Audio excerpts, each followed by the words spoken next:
大人小孩都鍾意嘅南乳炸雞翼，將解凍嘅雞翼準備落去洗。呢度我會洗前面嘅2次。洗嘅時候記得捽出啲血水，洗乾淨。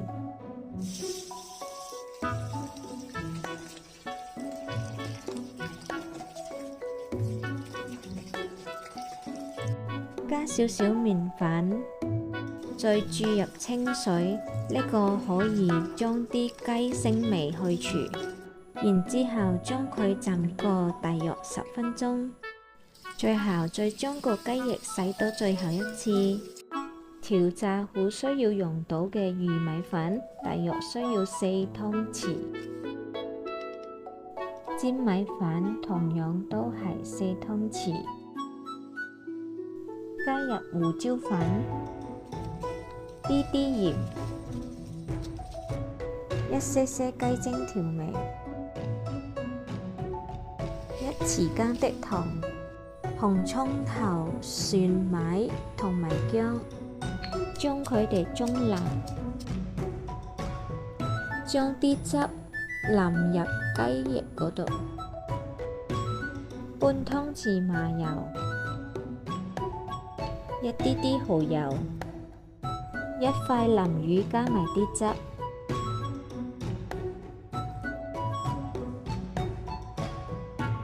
一啲啲生抽，淋入啲啲白米酒，敲入1粒蛋，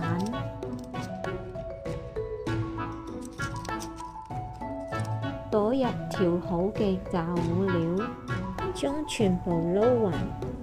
醃最少4個鐘頭。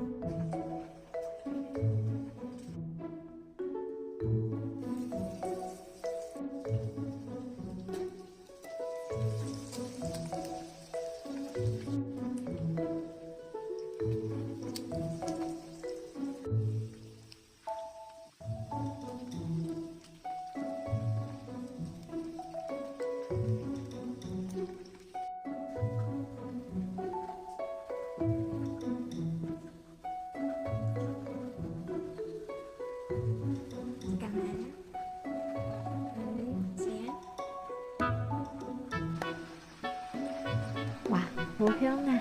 聞到都流口水。炸嘅時候記得要用中火啊！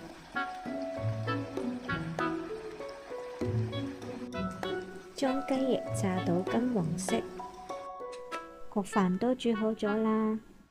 炸好嘅雞翼撈出嚟瀝油。